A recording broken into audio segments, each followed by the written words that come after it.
Hello, everyone. Welcome into Yelling from the Couch. I'm Brent Humphries, joined by my co-host today, Gage Bertovich. Gage, we're missing somebody. Somebody seems like they're not here right now. Absent? I don't know. I'm kind of used to three of us being on here. Why is there only two this week? What the heck? Gordo's skipping town this week, seems like. I don't know. Maybe. Huh. Well, it's strange, but how you doing, man? You doing? Good.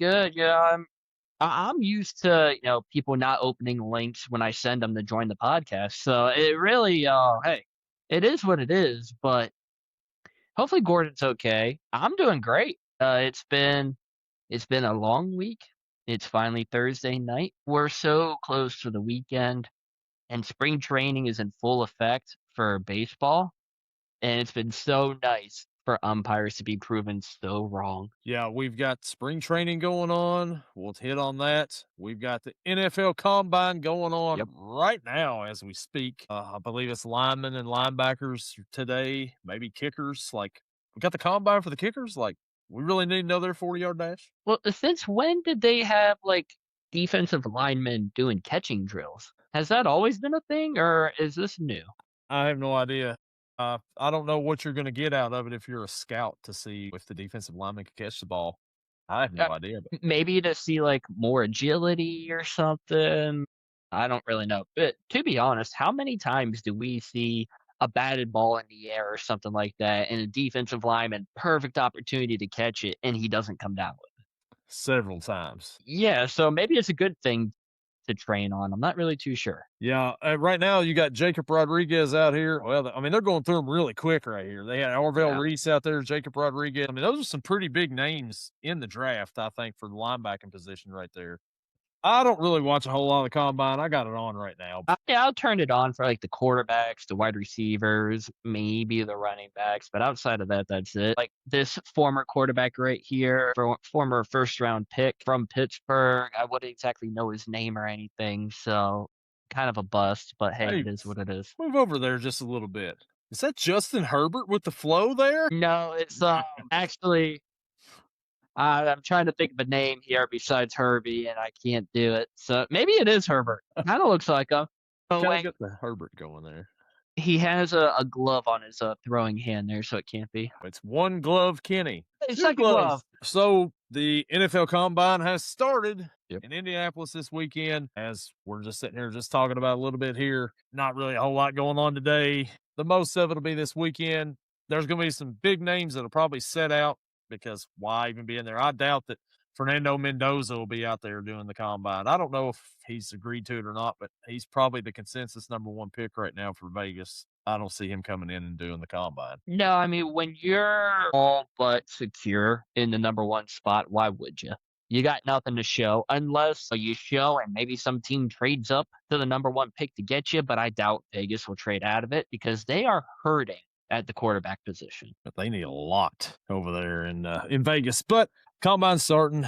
That's about really all we can say on that. So we're gonna, yeah. Is Lucas Oil Stadium, is that an open stadium? I don't think so. I think it's a dome. Okay. Because for whatever reason, I was thinking it was an open stadium, and I was like, why is it always there? And how comes we never see it raining or snowing during the combine?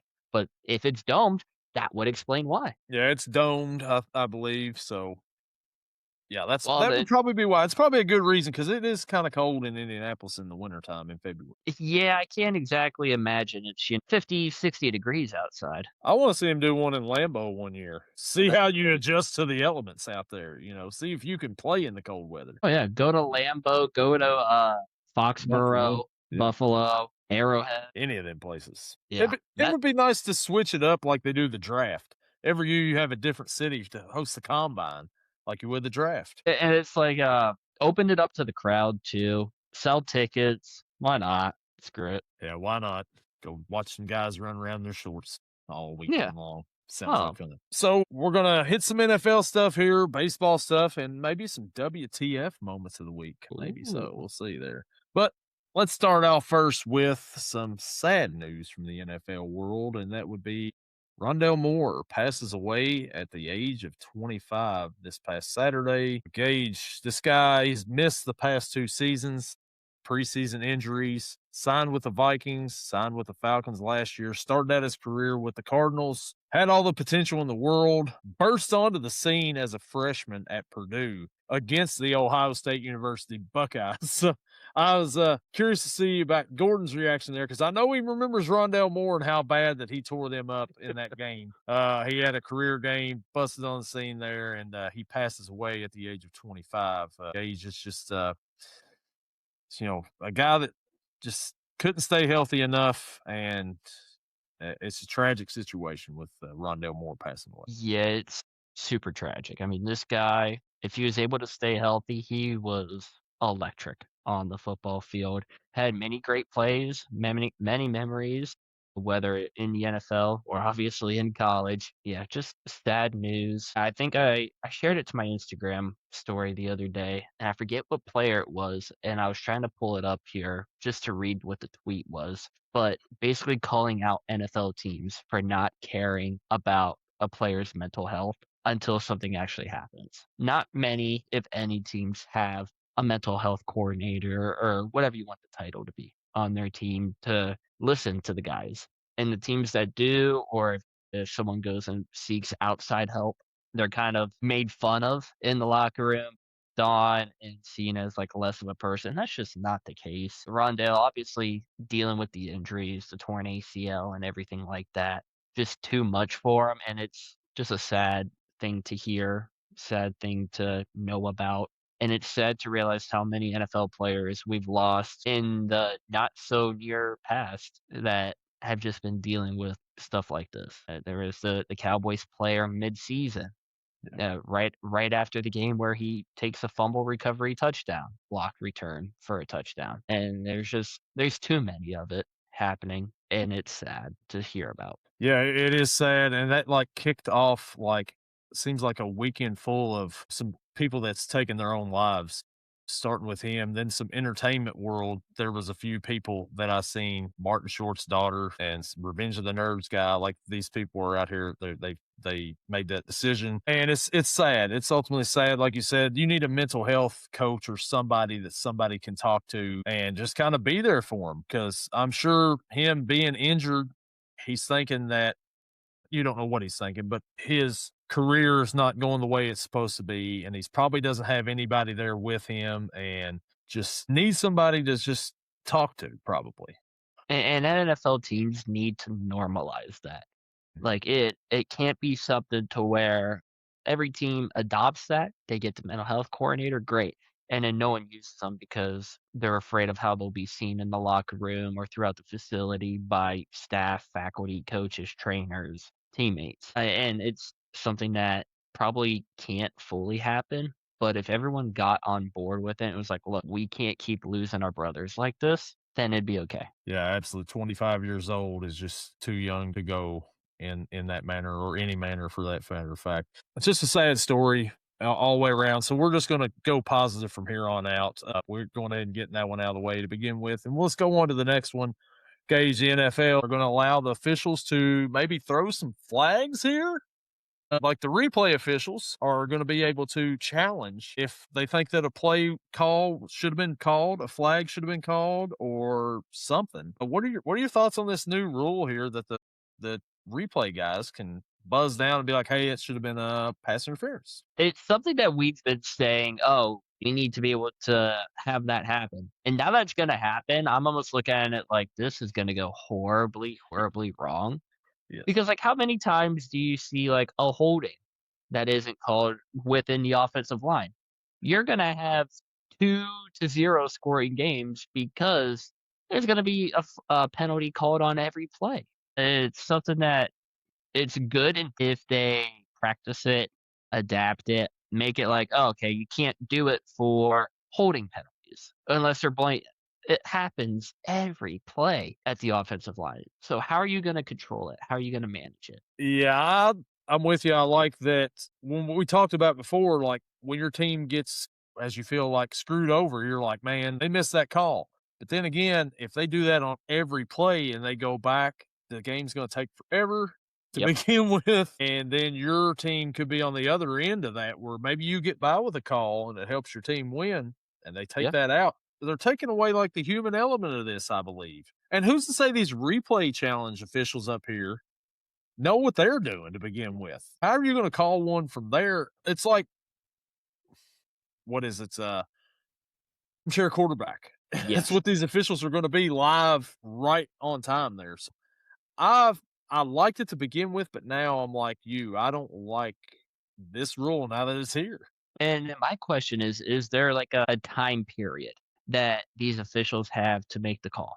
Because you can't tell me if you're going to run a hurry up offense in the 2-minute drill, you can't stop that to throw the flag. Or even if it's opening drive, of course the team you're probably not going to be in hurry up mode to open up the game. You get first down completion, all right. Offense huddles, they break the huddle, they go up 5 seconds on the play clock, 4, 3, whistles blown because penalty on the last play. And And if it's a running clock, then do you reset the clock back when that play stopped? Do you keep the clock where it's at? Is it still a running clock? this is going to be a mess. And who's not to say they're not going to be influenced by, say, a George Pickens gets mad because he thinks that he's pass interfered with and he's yelling at the ref, didn't throw anything. And what's he going to start looking up into the booth? So they'll throw one, and then they're like, oh, well, hey, he was interfered with a little bit.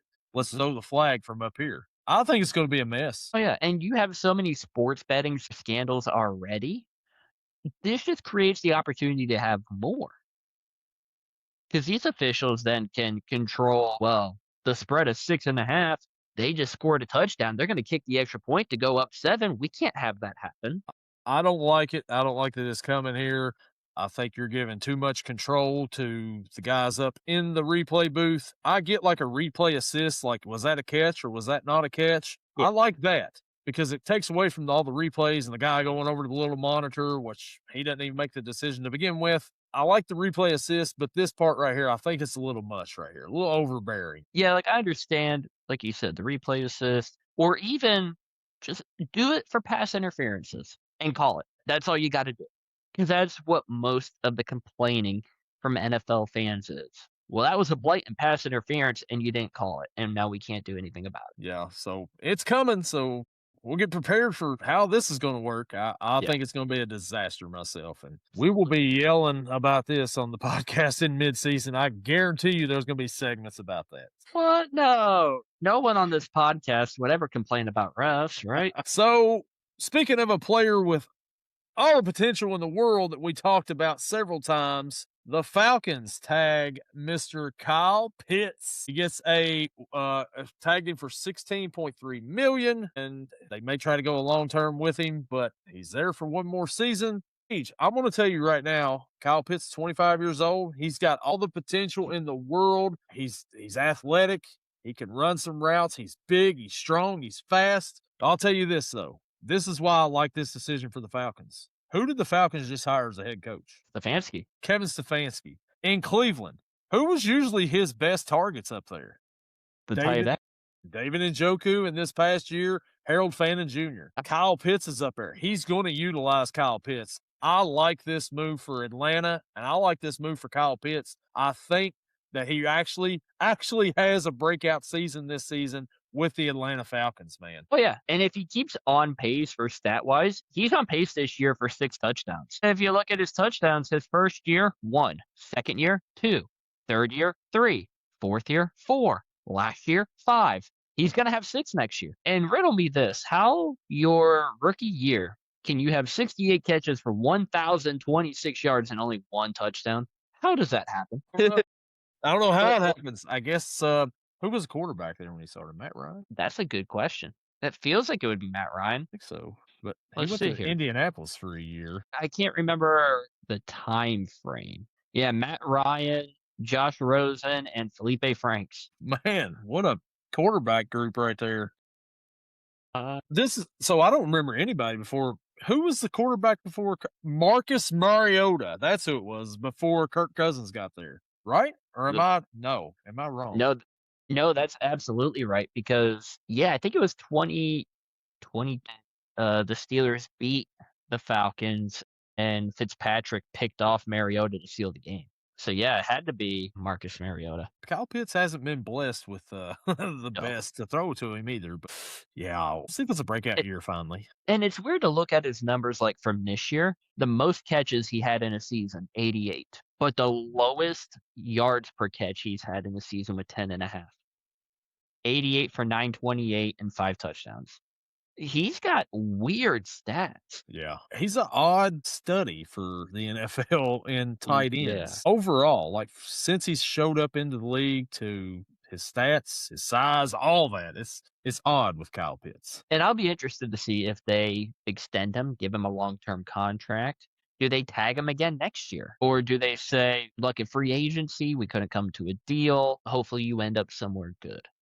I don't know. Yeah, we'll see how it all works out for him. But another one here that we didn't see coming. We, as in we, maybe Gage, maybe me. I don't know. I think it might have been Gage. Talked about this player quite a bit, how bad he was and everything, and he kind of exceeded expectations this year. The Cowboys extend Javonte Williams to a 3-year, $24 million deal. He's $16 million. Man, Gage, what do you think about Javonte Williams? We never thought he was getting an extension at the beginning of the year with Dallas. We thought this is a one and done. He's not going to be doing anything and never heard from again. Yeah, but who also would have thought he would have had over 1,200 rushing yards, 11 touchdowns, and nearly 5 yards per carry, and 35 receptions just added on to it, because why not? If you would have said at the beginning of the season he's going to have these numbers, I think all three of us would have laughed at you. First season over 1,000 yards, first time double-digit touchdowns, and first time having a yards per carry average of over 4.4. Like, wow, this guy, maybe he's good. Maybe it was just, hey, I know that if I do good, I'm due for a contract. And it's one of those things where players will play hard to get that contract and then suck the rest of the contract until the contract year, and then they play good again and repeat the cycle. But yeah, it was surprising, but at the end, when you look at the stats, it really wasn't. No, at the beginning of the year, it would have been surprising if you just fast Yeah. forward and didn't watch any of the season and be like, oh, hey, where'd Javonte Williams end up? He's probably not even in football again. Didn't even expect to hear this name. And 1 year, $3 million last year, and he gets a $5 million raise this season coming up. He's going to make $8 million per year. He was injury prone in Denver, just never really got it going there. And this past season, he flourished in that Cowboys offense. Now, I think that he's maybe a product of how the offense is. I don't know if it's all him or not, because you've got to respect that passing game with CD and George Pickens and Ferguson and all those guys. So they're probably focused on that, not really focused on Javonte Williams a whole lot. We'll see if it was just a, hey, I'm going to try to earn a contract here last year, or if maybe he's turned a corner. We'll see how it is, but he gets the extension. Congrats to him. Yeah, and you have to look at it too. You mentioned the pass catchers out there. Will George Pickens be a Cowboy next year? Talking about maybe tagging him, but that doesn't usually work out too well for Cowboys players. It's tagged, right, Micah Parsons? Yeah. Or even just wide receivers with good talent, Yeah. right? Steelers players. Well, I think, let me see. I think that's about all the NFL stuff I've got. Maybe. No, it's not. Let's switch it up here. I got another one coming up, but before we get to that, let's switch it up to the UFL has made some rule changes. We've got UFL in 1 month and 1 Yep. day. The UFL season starts, and we're covering it on this podcast here. Go Louisville Kings, but they sees them against March 27th. They have changed some things. First one we're going to talk about here, Gage. Field goals that are made from 60-plus yards are now worth 4 points. What are your thoughts on the field goals being worth 4 points now in the UFL? Kind of like it. I've kind of always had the thought of, why is a field goal, like, it's harder to kick a 63-yarder than it is to kick a 20-yarder. Why is it worth the same amount? And not a lot of kickers can kick the 4-pointer from 60 plus. So you almost have to look at it like teams are going to kind of value the kicker position a little bit more, because that is the difference between obviously 1 point, but it could be the difference between winning a game, losing a game. And if you're like, oh, we're 59 yards away on third down, well, we have a long way to go on this first down conversion. Let's just take a negative run, make it 61 yards, and then boot the ball for 4 points. there's a lot of strategy that goes behind that one, and there's a lot of more like kickers can actually make or break a game, especially now being an extra point. I like this a lot because, like you said, what's the difference in a 20-yard field goal and a 60-yard field goal? Nothing. But now Yep. there is. There's that one extra point. Also, like if you get a team where they're just holding you pretty good, you're not scoring a whole lot of touchdowns, but the scores say to 7. You kick a regular field goal, it's 14-10. And like you said, you get down to about the 45-yard line with a few seconds left. We could still tie this game. We don't have to throw a Hail Mary. Yep. We could bring our kicker out here. He could try to tie this game. We could go to overtime and see what happens at that point in time. So I Hmm. like it. I like the change a little bit there. I don't know if the NFL will ever adopt this. I kind of doubt that they will because they probably think it's kind of gimmicky, but I do like it. It's something different, and the UFL's trying some new things. We'll talk about some other ones here too, but I like the 4-point play. And hey, you know what? The NFL is willing to change anything else. They could try this out for a season and see how it goes too. Why not? They adopted that kickoff stuff. So Yeah. the UFL also has banned the tush push. The tush push is eliminated. Gage, what do you think about the UFL banning the tush push? Something the NFL maybe should do? Thank God. It's something that we've all said it. It takes no skill. There's a little bit more game planning involved now. And it's like, all right, it's 4th and 1 or 4th and inches. We can't just tush push this. We got to actually run the ball or we got to actually pass the ball. Now, you can still quarterback sneak it. You just can't have anyone push. So you might still see a little bit of that. I like them banning this. I hope they ban it in the NFL because, like you said, there's no skill involved here. I'm fine with a regular quarterback sneak, but it's that push from behind Yeah. that was banned like a while back, like in college football, like back in the day, it was supposed to have been banned for a quarterback to be pushed from behind. And somehow the Philly Eagles just keep doing it year after year. And it's a boring play. You know, everybody knows it's coming. And I'm just glad to see that UFL is going to stop it. So good on them. Yeah. Good on Yins. And another one rule change, no punts inside the opponent's 50-yard line. Teams cannot punt from inside the opponent's 50-yard line except in the final 2 minutes of the game or the end of the first half. Gage, what do you think about no punting inside the 50-yard line of the opponents? Kind of back and forth on this one because it also says once the ball is made ready for play inside the 50-yard line, a team cannot punt even if a subsequent penalty or loss of yardage moves the ball behind the 50. If the ball is on the 50-yard line, a team may punt the ball. So I don't know. I like it, but I don't. You're going to see a lot more, going forward on 4th down, obviously, because of that. But you may have just such a weird play. Like we've seen it in the NFL a couple times where there's a fumble, ball's loose, it's slipping through everybody's fingers, and all of a sudden it becomes 4th and 32 from the opponent, 35-yard. Oh, we ain't gonna make this one. So it's like, do you just take as much yardage as you can to try to get as much back? Do you throw an arm punt? Maybe the defender's not thinking. He's like, free interception and comes down with it and screws up field position. I don't like that part of the penalty or of the rule change. I like not punting inside the 50. I don't like if you get backed up, you still can't. Yeah, I don't like that either. Who made up these rules to begin with? Was Dan Campbell the chairman of the rules committee here? Because no punts inside the 50 sounds exactly like Detroit Lions football to me. And 4 points for field goals. I mean, that kind of sounds Yeah. like Dan Campbell was in charge here. Like all the offense, we're not going to punt. We don't even need a punter out here. Give us a kicker that can maybe kick it. But I'm Mhm. with you. I don't like that if you lose the yardage, you still have to go for it. You can't punt it. Because, like you said, what if somebody fumbles it in your back, way back?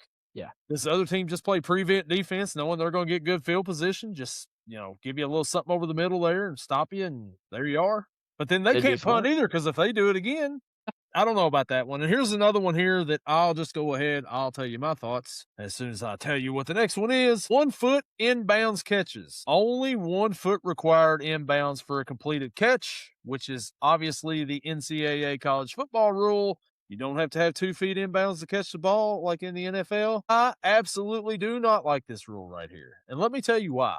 Because I think you need to have 2 feet inbounds as a professional. When players do it in college, I'm like, that's a big boy catch right there. He just made big boy catch.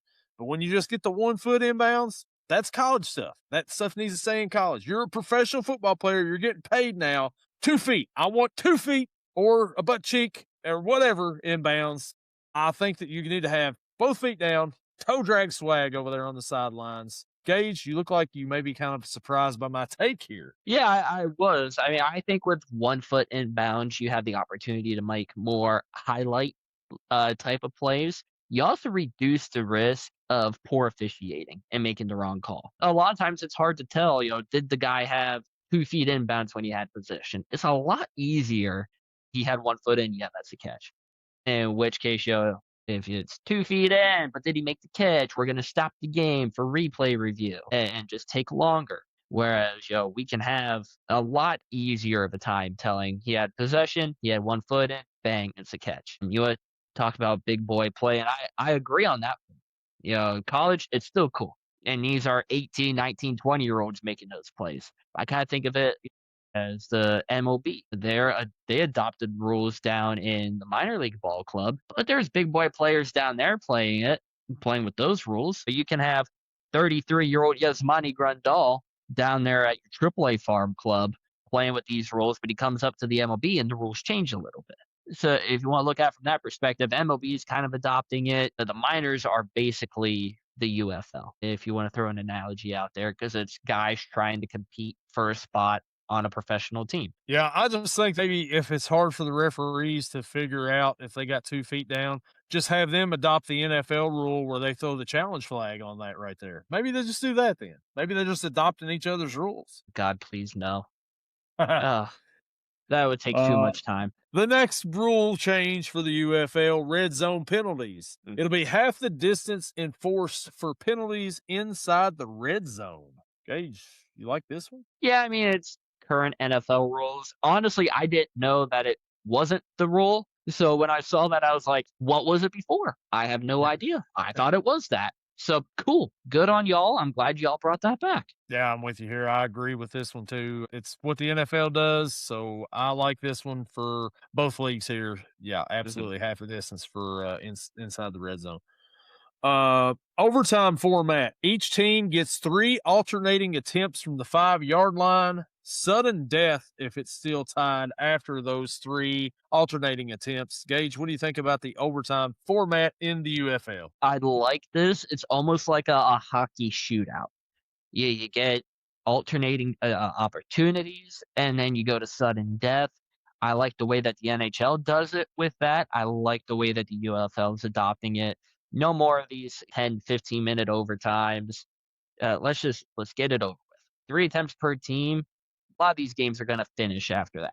You might have 1 or 2 that goes to sudden death, but majority of them will finish after the 3 attempts. I like it. I like it because it shortens it up there pretty good. College football kind of went to this a few years ago where they started doing 2-point conversions after the second overtime. This will give you a winner. There will be no ties after this, which is something the NFL needs to do for sure because ties are something from the 30s. I mean, what are we Yeah. doing here with these ties in the NFL?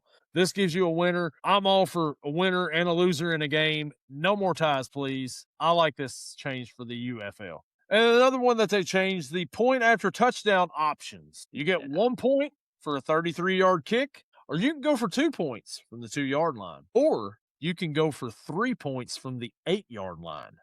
Gage, what do you think about the PAT options in the UFL now? And the one thing about the 1-point conversion, it's not just a 33-yard field goal. It's kicked from the 33-yard line. So that makes it, what's that, 43, 48-yarder, 50-yarder? I like that. I like it. You know what? We're going to have these teams go for it more often. You're going to see a lot more multiple point conversions. And I like having the 3-point option. I know originally, like the XFL was 1 point from the 2, 2 from the 5, and 3 from the 10. Kind of like this way of changing it up a little bit. Make it just 2 yards easier for the 3-point conversion. For the 2-pointer, you place the ball at the 2, and a 50-yard extra point. Teams don't want to do that. Let's get exciting out here. Let's have more play calling. Yeah, absolutely. I'm totally aboard on this one too. Anytime you get more scoring in here, right? I mean, like I said, Dan Campbell once again here. 3 points. I mean, how many scoregamis are we going to get in the UFL, right? I mean, Oh, got to have them because you get 6 and you go for 3, and there's 9 right there. You get 9 again, you got 18. Whatever. It's going to be a bunch of odd scores here in the UFL. I'm for it. I like it. I like the PAT options here. It's something different. It kind of gives you the incentive to go for 2 and 3 points instead of kicking a long field goal because that's only worth 1 from 50. You could get 4 points if you kick a 60-yarder. So yeah. why not just try one of these other options for the PATs? And why not just set the ball at the 2-yard line, try to get an extra point out of it. You only got 2 yards to go. Yeah. And kickoff rules. They've changed the kickoff rules once again for the UFL. New landing zones, touchback spots, and setup zones to encourage returns and safety. Gage, I believe the kickoff rule now is if it goes into the end zone, it is going to the 40. And if it lands in the landing zone and goes to the end zone, it goes to the 20. So, riddle me this. You want to promote safety, which I completely understand, right? But you're trying to encourage more kickoffs. So, you're trying to encourage more action while promoting safety. Something don't add up. So, it really doesn't. And it's not like the NFL where, oh, you know what? I don't care. We're going to boot it out the end of the end zone, place at the 35. There's a big difference between the 35 and the 40. I mean, heck, at the 40, you're 15 yards away from a 40 or from a 4-point field goal. Yeah, right. So I like having more kickoff returns, kickoff opportunities. I don't like their wording of it. We're going to promote safety by encouraging more plays. if they left the safety part out of it, it'd be like, yeah, sure, I like it. I'm fine with it. But like you said, it's not adding up there. But I like it overall, the new kickoff rules. I like most of these rules to begin with. There's also, they said they changed the coin toss or something on here. Whatever. I mean, it's the same thing. Cool. You're flipping the coin before the regulation and overtime. Yeah. But And there's going to be a winner and a loser. it's going to be a winner and a loser.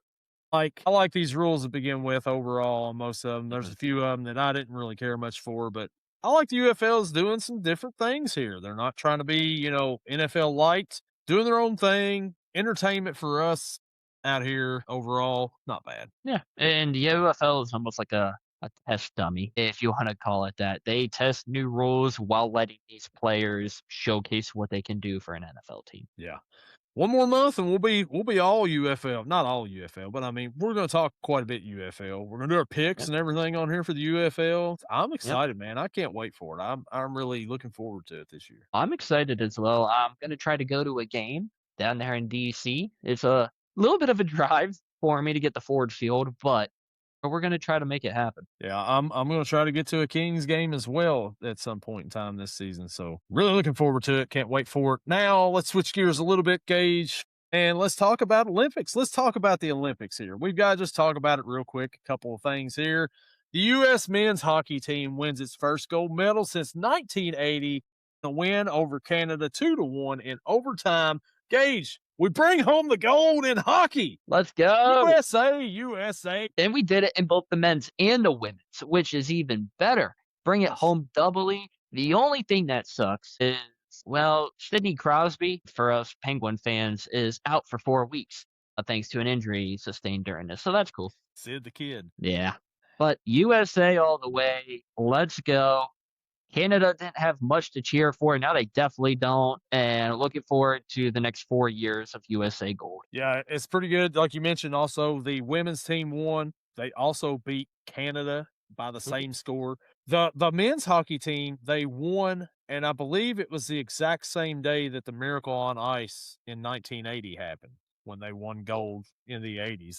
That's crazy. I think it was 46 years to the exact day. Jack Hughes, he's got to be an American hero now, right? Jack Hughes is the man. I don't care what happens, what he does in the NHL. He might be the hockey GOAT and we all don't know it. Yeah. I never heard of him because I'm not big on hockey or anything, but the pictures of Jack Hughes and the teeth and everything, it's like, how much more American can you get? Gold medal, blood running down your face, American flag on your back. Let's go.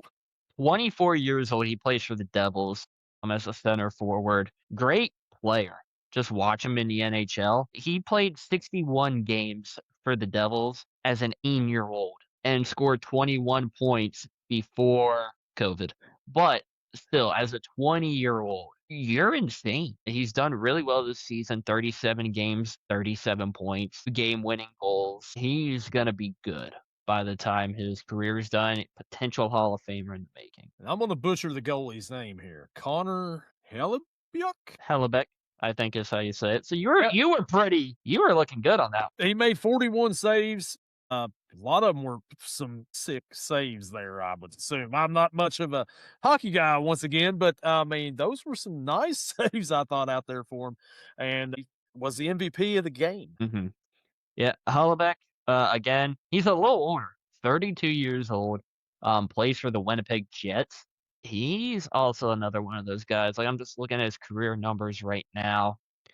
18,000 saves throughout 11 years. He has a 92 save percentage.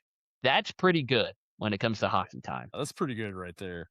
And shout out to the women again. They defeat Canada, get the gold there. Canada, Yep. you just don't have it anymore, Canada. Folding under pressure. We're number one now in hockey. We've taken over your sport. It'd be like if you all beat us in the Olympics in flag football in 2028. Yeah.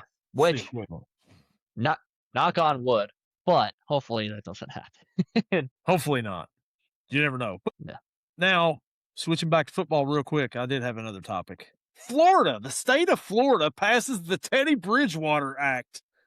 Gage, so the Teddy Bridgewater Act is where coaches from kindergarten to 12th grade can use up to $15,000 of their personal funds per year to support student athlete welfare. The bill was named after Teddy Bridgewater because he was suspended for providing impermissible benefits to players. What are your thoughts on the Teddy Bridgewater Act being passed in the state of Florida? I mean, when we talked about it originally, when Teddy B was suspended here on the show, I believe we all said that that was BS. The coach should be able to, if he wants to pay for something for his players, whatever the case might be, let him do it. Who says he's doing it as the coach? He could just be doing it to help a kid out. And now I'm glad that 15,000 is a lot. I'll give him that. But does that mean schools may provide less funding for a football program? Does it mean that the coaches are going to ask for a $15,000 raise? I don't know how much head coaches are paid to begin with. I assume it's not that much,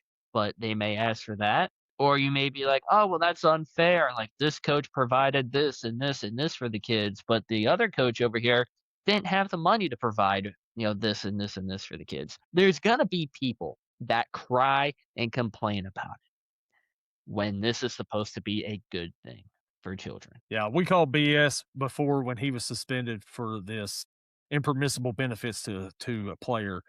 Yeah. But my thing is, and this is all around the country, it happens in every part of every state. There are students out here that play football that their only meal that they get is when they go to school for the morning and the afternoon, and then they don't get anything until the next day. So if a coach wants to take a player that's got maybe some potential and spend his own money to buy this kid some food, maybe buy this kid some clothes, some stuff that they would never have and may never have again after this, you've got to be for that. I mean, how could you be against this act right here? Yeah. It's a good thing right here, Florida passed this. Now bring Teddy back. Give Teddy Two Gloves his job back. He deserves it. He did nothing wrong here. It's just, he was being a good human being right there. And he's a Louisville quarterback. I should not like him, but he didn't do anything wrong here. So I like that they passed this act. Yeah, and that was one other thing I was going to say. Like, if you're going to name an act after Teddy B, but still not at least offer him his job back, he may say, no, I don't want it, screw off.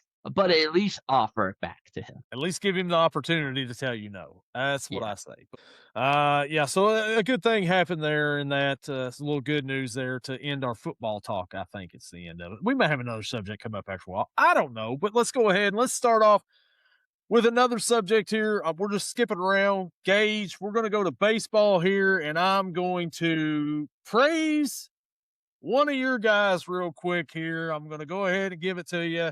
You've probably been looking forward to this here, ready to talk about this. I know you've seen this the other day, but Konnor Griffin hits 2 home runs in a spring training game for the Pittsburgh Pirates. Wowzers, 19-year-old shortstop. Man, against the Boston Red Sox, he hit a 374 footer and a 440 foot, 111 mile an hour screamer. Yeah. As a 19-year-old, man, how excited are you about Konnor Griffin? I've been waiting for this kid ever since he got drafted. Bring him up right away. I don't care. Now, the first home run was off of Ranger Suarez, which was even better. Former Philly, good. I'm still glad we were able to somehow clobber a Philadelphia guy. My worry is that Pittsburgh doesn't bring him up this year because what could happen next year? A potential lockout. That would be one less year of team control that they have over Konnor Griffin. They'll probably wait until the All-Star break to bring him up because right now, if you look at it, Konnor Griffin plays second and short, I believe. There's guys already that are much more experienced than him that have those positions. You're looking at Nick Gonzalez, who's been solid ever since he came up in the majors. You signed a couple guys this offseason. You traded for a couple. He might have a chance at shortstop just because O'Neal Cruz is out in center now. But outside of that, and IKF is gone. Apparently he's in Boston, and I didn't even know that until the other day. Outside of that, the second base is locked up. So shortstop's going to be where he has to try to make his move. But I think the Pirates are going to pirate. They're going to keep him down in double AAA and let him ride out until the All-Star break when they can bring him up, rosters expand, and we don't lose a year of team control for Konnor Griffin. I know the feeling there, and this is, I don't necessarily like the Pirates because they're in the division, but I don't hate the Pirates like I kind of do another certain team in Pittsburgh. But like they kind of, my team and your team in baseball, man, we're similar. We're about the same ownership, the way they handle players, everything. This guy is a star right now, Mhm. 19 years old. Bring him up, put him up there, have him up there. You got him, you'll have Skeens, you'll have a superstar on that side. You got a superstar pitcher. I mean, the kid in all 3 levels last year hit 21 home runs, 65 stolen bases, and he had a Gold Glove Award win for minor league baseball last year. He's the number 1 Mhm. overall prospect according to Baseball America, The Athletic, according to MLB Pipeline. He's a 5-tool player. Even if you don't think there's a position for him up there, bring him up, put him somewhere out there because the Reds had like 6 shortstops on the roster like 2 years ago and somehow made it happen. You can make it happen with this guy right here. I believe he's a superstar in the making. Bring him up now. Screw the contracts and everything. Just go out there and I mean, because if you got this young core right here, you'll have him and Skeens for a lot of their young hitting into their prime before they do become free agents. And Mhm. that just gives you a shot right there to be even better. I know. Don't be scared. I completely agree with that. I just know how Pittsburgh is and how they operate, and that the chances of it happening are, I'd say, about 1.73%. I understand. So Ranger Suarez was the first pitcher. Do you know who the other pitcher was he hit a home run off of? Nope, because Suarez was the only one that I saw live. Former Cincinnati Red, Nick Martinez. Again, another guy that I did not know went to Boston. So, Me either. But here we are, learning on the fly. did you see on Sunday in the Pirate spring training game the guy that was playing third base? I believe it was Jack Brannigan took a one hopper right off the nose. I don't know why. Like usually they don't show like some sort of like injury, gruesome injury on live TV. He was crouched down, had blood pouring from his nose, and they kept the camera right on. I'm like, all right, we're watching this, I guess. And the guy's it's just coming out like it's a fountain right out of his nose. Obviously, left the game. Left the game. Yeah. And you can just see like he's walking with the towel over his face to soak up the blood. As he's holding it up to his nose, you could just see the towel just turning red. And I don't know what came out of it. I don't know. I assume he went to the hospital, maybe got stitches, something. I don't know. But that had to be a broken nose. I had to be. Yeah, that doesn't sound fun at all. Mm-mm. That's tough right there, but hey, that's baseball. And looking at it, like, no one has really said anything since it happened. 4 days ago, apparently Jack Brannigan was removed from the game in Clearwater. What do you mean apparently? Did you not watch? Injuries have played a role in Brannigan's minor league career. Maybe Pirates infielder. obviously. Yeah, per the Pirates, third baseman Jack Brannigan was removed from today's game in Clearwater after getting struck by a batted ball. He is currently being examined and treated by local and team medical staffs. The Pirates will provide an update as new information arises. That was 4 days ago, and nothing has come out since. This guy's nose might have fallen off, and we have no idea. Well, shows how much they care about the guy right there. Not even to report anything about him. Whatever. Yeah, poor We'll Brannigan. just yeah. We'll just bring Konnor Griffin up to play third base now. No, that's Jared Triolo. Come on. All right. So the next MLB subject we've got here, and you mentioned it earlier in the podcast, the analog brake system is coming to the Major League Baseball. The ABS, the automated ball strike, is coming this year. Gage, what do you think about this one here? No more umpires screwing things up for us. I like it. I've heard a lot of people complain about it. Oh, it slows down the game. It takes 5 seconds. Like, it's not slowing down anything, and it's holding umpires accountable. Again, I go back to the Pirates Red Sox game. There were 5 pitches that the umpire had overturned. And the one fully in the strike zone, it was like in the bottom right hand quadrant, fully right in there. He called it a ball. And whoever was catching, I have no idea, challenged it. Pirates are challenging the rolling of the field of a ball. Boom, all of it, even the red outline of the ball was in the strike zone. It's like, dude, you are bad. And then he got a challenge, like, right. Like, the call was right. Red Sox challenged it. Call in the field stands, and everyone in the stands clapping for the umpire. I was like, that's got to be so embarrassing, but it'll force umpires to want to make the right call. Yeah, it will. Absolutely. I like this a lot because of that right there. There's so many missed calls from the umpires Mm-hmm. every game, several times a game, and some of them are awful like that, like you mentioned right there. Some of them will be completely out of the strike zone. They still Yeah. call a strike.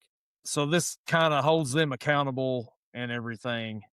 I like this. I like this change a lot. I like this a whole lot better than the officials from the NFL challenging from the booth. I do Yeah. like what they've done here with the MLB. The only thing I don't like is the removal of, like, the on-screen K zone. I think that's just Yes. because I was so used to it that by the end of the season, I'll be used to it without it. Yeah, I hate that too because that's always something that way we can see too. Hey, this is right in the strike zone, or hey, this is out of the strike zone, but you still called it a strike. What are you doing back here, Angel Hernandez? Now let's get into a little. We're gonna get a little strange here for a second. Seems like, and it's our WTF moments. Let's go ahead and let's start with former Cincinnati Red Yasiel Puig, sentenced to 15 years in. Did you see this right here? Federal investigation in connection with an illegal sports betting operation. Puig faces up to 10 years or 15 and 5 years of 10 years for obstruction and 5 years for false statements. He's going to be sentenced on May 26, 2026. Yeah. Whoa. Yasiel Puig placing illegal bets in May 2019 and June owed 282,000 in gambling losses between July and September. He placed 899 additional bets on tennis, football, and basketball. During a 2022 interview, Puig denied knowledge of the operation, leading to charges of lying to federal officials and obstruction of justice. Puig initially entered to a plea deal in 2022, but later withdrew, insisting on his innocence and citing language barriers and untreated mental health issues as factors in those statements. Whoa. WTF, bro. WTF. Now, okay. Kind of on the subject, kind of not. The whole charge with lying to federal cops. You're, in one hand, you lie to them, you get charged. The other hand, you don't lie to them, you tell the truth, you still get charged. It's just a quicker process for them. You better just get a lawyer right away and don't say anything. Yeah, and obviously he's using the language barrier thing as an excuse there. Then he's talking mental health, and all that is just it's cover up for this right here for Yasiel Puig, former Cincinnati Red. I really enjoyed Puig when he played for the Reds. I thought he was fun to watch, Entertaining. Oh, yeah, entertaining. entertaining guy. Tried to fight the whole Pirates team at one point in time. He Never did. said he was the smartest, but entertaining as can be. Was Puig the guy was he ever in Texas? Or am I thinking of a different guy? No, I'm thinking of a different guy. I couldn't remember who was the one that was, like, told to get in the on-deck circle, and he took the on-deck circle and moved it over to where he was standing. I can't remember who that was. I thought it was Puig, but it wasn't. It sounds like Puig, but it wasn't. So the next WTF moment we've got here, and last week we talked about a card that was sold by Logan Paul for 16.5 million. Well, this week at auction, a 1920 Honus Wagner card sold at auction for $5 million. Newly discovered card, February 21st, 2021. It was graded as a PSA 1. The card was pulled from a tobacco pack in 1909 by Morton Bernstein, who kept it in his family for over a century, and then they decided to sell it at auction this past week, and they get $5 million for a Honus Wagner, Pittsburgh, a Pittsburgh card. Gage, what do you think here? I'm looking at the card right now. I can understand why it's a PSA 1. I'm surprised it's not a PSA 0. $5 million for this card. It's a PSA. I should be able to sell my cards, get them graded PSA 8, 9, and 10, and sell them for $100 million at that point. I know it's a rare card. Don't get me wrong. But come on, $5 million. That's as bad. I know we trash talked Logan Paul's Pokemon card last week for $16 million. This is just as bad, and it's $11 million less. Yeah, and this card is not in the best shape. No. And it's no offense to him, it's Honus Wagner. Like, I get he's a Hall of Famer, but you go talk to a kid and be like, "Hey, have you heard of Babe Ruth?" They'd be like, "Yeah, I've heard of Babe Ruth." "Have you heard of Willie Mays?" Some of them may be like, "Yeah, I've heard of Willie Mays." "What about Honus Wagner?" Who? If they don't collect cards, they've never heard of Honus Wagner. Yeah. $5 million, a PSA Honus Wagner 1. Like you said, we get it's a rare card and everything, but man, I wish I had a tobacco pack from 1909. Yeah. I never realized until now, like, I'm literally looking at it, how good his stats were. No, he was a Hall of Famer. He was good. Oh, yeah. 8 batting titles, 1909 World Series, career .328 batting average, plugged .467. Like, oh my gosh. Yeah, like, great player. Could you imagine if that was a 1909 Sweet Cap Roll T206 Babe Ruth card? That thing would have been $50 million. Yeah, no doubt. And PSA 1, yeah. Yeah. But now we're gonna get a little bit more off the rails here. We're gonna kind of get away from the sports part real quick. And Uh-oh. there was a man arrested for relations with a dead deer in Kentucky. 32-year-old from Owensboro, Kentucky, was arrested and charged with sexual crimes against animals after being found having relations with a dead deer on the side of the road in Muhlenberg County. The incident was reported by a passing driver, and police arrived to find the man with his pants down, and that's about all we need to say on that. Gage, making the home state, yeah. Are you proud? Not at all. I want to know, like, what the guy that was driving past when, like, the horror that he saw when he seen this going on. Like, he had to be mortified. I would have been. And I want to know what that 911 call sounded like. 911, what's your emergency? Don't really know. It's not really an emergency, I guess. But you might just want to send cops out here. Well, sir, what's the problem? Like I said, you should just send cops out here because I can't even describe it over the phone. I really don't think we want this recorded on the phone right now during this conversation. So you just might want to just send somebody. It's bad. You guys record these for training purposes, right? Yeah, you don't want the trainees to hear this one. We don't run people off right now. Yeah. No, I saw this Tuesday morning, and I screenshotted it and sent it to you, and I believe my caption was, "And did you get bored?" But funny story. That poor deer. I mean, you already killed the thing. But that poor deer is exactly right. You didn't have to make him watch you do this to his dead body as he's floating over you with his soul. He's probably like, "Oh no, what did I do in this life to have this happen to me in my afterlife?" And the man, like in jail, everyone's like, "Oh, what are you in for?" How do you explain that? Moving on past that right there.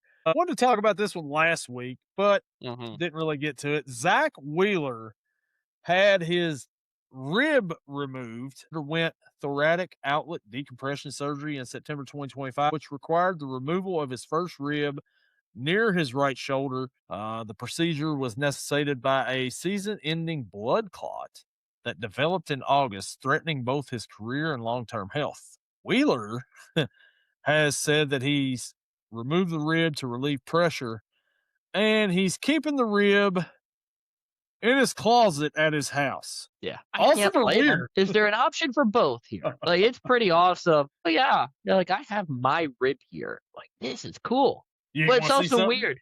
Yeah, but it's also weird that I have my rib right here. Right. Like, could you imagine, like, his kids? I don't even know if he has any, but if he has any, like, "Oh, it's show and tell day. What can we bring in, dad? I got the perfect thing for you." And he pulls out a jar that just has his rib right in it. "Well, dad, what's that?" "It's your dad's rib." Yeah, that'd be great for show and tell, freaking out the neighborhood kids or something. Want to see what my dad's got in the closet. Jack Wheeler is out until probably June or so. Hey, if you want to keep your own body parts, that's yours to keep, I guess. I would never think to keep my own rib. As long as it's yours and you're not keeping someone else's. Yeah, that would be very odd. Yankees Yeah. to retire CC Sabathia's number. Number 52, they're going to dedicate a plaque in his honor at Monument Park, Mhm. September of this year, before a game against the Orioles. Sabathia was elected into the Baseball Hall of Fame in 2025. He becomes the 24th Yankee to have his number retired. Gage, do you think he deserved the honor of having his number retired by the New York Yankees? I would say so. He played majority of his career with the Yankees, 11 years, compiled a career trying to find the number here. Where'd it go? 8.1 ERA with the Yankees, which isn't fantastic, but it's not bad. So I'm not knocking that. Had a great career, long career, 19 years.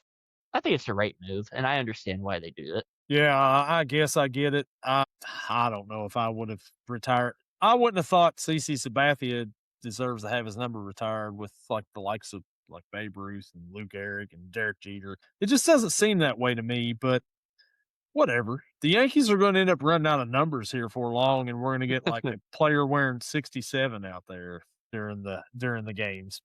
Yeah, it's whatever. I'm not a CC Sabathia hater or anything. No. And has anyone even worn number 52 since CC? I don't think so.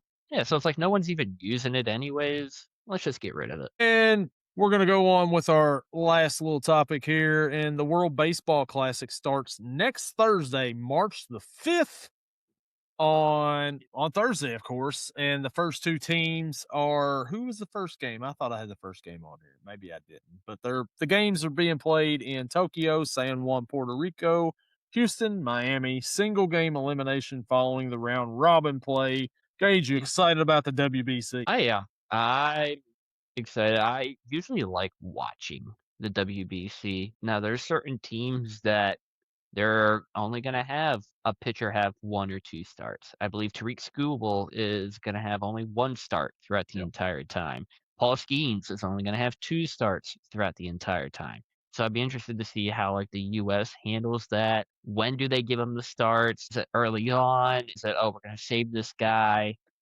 I don't know. And it's scary when, like, you think about, oh, Sidney Crosby just had a 4-week injury playing in the Olympics. Who's gonna get injured playing in the WBC? And how much is it gonna screw over their team in the MLB? Yeah, I'm excited to watch the WBC too, just because it's baseball before baseball season starts. So Yeah. we're going to get like a little extra baseball. Then we'll go into UFL slash baseball season at the same time.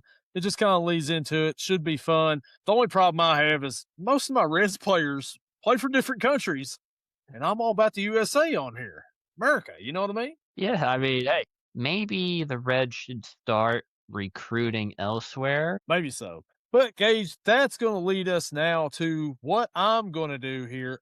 I don't know if you've picked out a game for our picks this week, Mhm. but I've got one here. Ooh, Let's go okay. ahead and pick it. The Netherlands against Venezuela, March 6th at 12 p.m. on Tubi. Gage, who you have in the World Baseball Classic first Robin round day? Well, second day, but first round of the Robin round. Yeah, I'll be honest, I don't know who's representing each of these teams here, but the one thing I do know, a lot of players come from Venezuela, which is why I'm gonna take the underdog. Give me the Netherlands in this one to pull out the victory here over Venezuela. Salvador Perez, great catcher, does not play for the Netherlands. He plays for Venezuela. And in that case, I'm going to be locked into Tubi next Friday afternoon at 12 o'clock for this game right here. Give me the Venezuela Vikings in this game here. I've got them winning this one. Go Venezuela for that one. All right. And in my game for the week, we're going to go to men's volleyball action. We're going to go to Geneva, New York. And this game will be happening on Saturday, February 28th at 1 p.m. As long as I'm looking at the right one, which I am, which is always a good thing. It is going to be between the Hobart Statesmen and the St. John Fisher University Cardinals. Now, you might be thinking, who are these teams? That's why we do this segment. Men's volleyball, the Hobart Statesmen come into this game at 7-9 overall. Their last matchup was at number 17. So ranked team at number 17, Vassar College, and they brought home the win. 3-2. As for the St. John Fisher Cardinals, they come into this one 9-6, so they got the winning record going on. And their last matchup was back on Tuesday at Houghton University, and they brought home the W in 3 straight sets. Now, I would like to say that St. John Fisher is the favorite in this one. However, Hobart coming off a huge ranked victory against Vassar. I think it's pretty even up despite the record. Who do you got for this one? And I'll go over last week's pick as well. I am going to roll with the underdog. Are they on the road here, Hobart? Are they on the road? I almost had a chance to do it. Give me the home dogs, Hobart, to win this game because, for nothing else, I cannot pick the Cardinals. I don't like the Louisville Cardinals. I don't like the St. Louis Cardinals. The Arizona Cardinals haven't done anything, but they just suck in general. Give me Hobart in this one. Let's go Hobart. H-O-B-A-R-T. I've already got the chant going. Let's go. So this one, I feel like I have a little bit of an edge. I've actually seen St. John Fisher play this year. I have not seen Hobart, but I have seen St. John Fisher. It looked pretty good, which is why I'm going to remorsefully go with the Cardinals in this one. I think it goes all 5 sets, but I think they pull out the win 3-2. So do we want to make a pick for our missing co-host? Just because, or yeah, he actually sent me the text message earlier. Oh, okay. He's going St. John's Fishers too because he's said it's almost fishing season. So he's going to go with the Fishers. He's going with the away favorites. I will mark that down as tentatively picks St. John Fisher. Last week in our game, it was the UN Racers in baseball versus Mission College. Mission was favored by 6.5 runs. You and I picked Mission, and one person here, or sorry, did I write this down wrong? I picked Mission, yeah. Okay. I flipped the names. No worries. Yeah, you and I picked Mission. Gordo picked the underdog UNOH, and UNOH won 3-2. What a game by the Racers. Mission holding under pressure. I believe UNOH was 1-8. Yeah. Going into that game. Mission had a 500 record. Couldn't believe the outcome of it. Upset of the season. Absolutely. So that puts our records at 1-1. Gordo perfect so far with a 2-0 record. Trying to break that this week, though, even though him and I are going with the same game. We're going to have a little mic check here real quick. Go to Deutsch Foods and use our promo code YELLING. That's YELLING and save 10% at checkout. Or use the link in the description. They've got flavors like chocolate chip cookie, what the fudge, basic batch cookies, peppermint bark, really good stuff. I ordered a 3-pack the other day because it's buy 2, get 1 free and used the promo code YELLING. And it costs like $17 after everything was done. Not a bad deal for the 3 tubs. Go to Deutsch, use our promo code. It's really good stuff with Deutsch. Gage, you want to tell me a little bit about Dubby here? Yeah, absolutely. So this episode and our original sponsor as well, the Energy, the clean, crash-free fuel that keeps you locked in when the game gets sweaty.